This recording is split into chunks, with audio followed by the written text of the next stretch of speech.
kur īrijā var iegūt bezmaksas lauru lapas. Šeit viņas aug. Paņēmu šķērīs līdzi. Višķi tādas zariņas paņēmuši.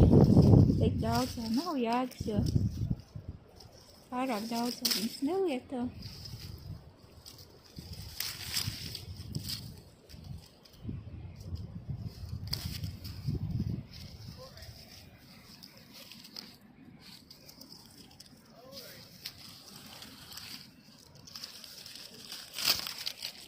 Kas pasmēriši.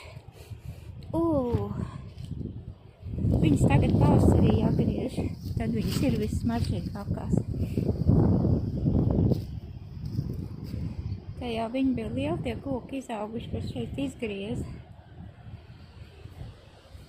Vēl es gribētu tur augšā dabūt ar pumpuriņiem. Jā, esam mājās.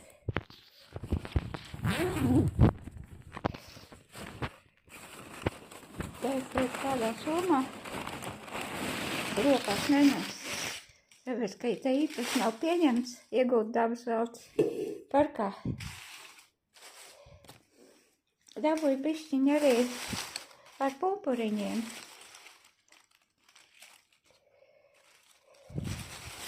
Te kāda lapiņa ir bišķi tur sagrauzt vai kā. Es pateikšu tā, ka aromāta ziņā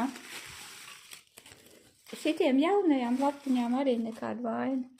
Reku, te kaut kāds iemītnieks. Pēc viņa zina, kas tas tāds tur ir. Varbūt, ka nekā tur arī nav iekšā. Rāp to izmetīs ārā. Lai sakot.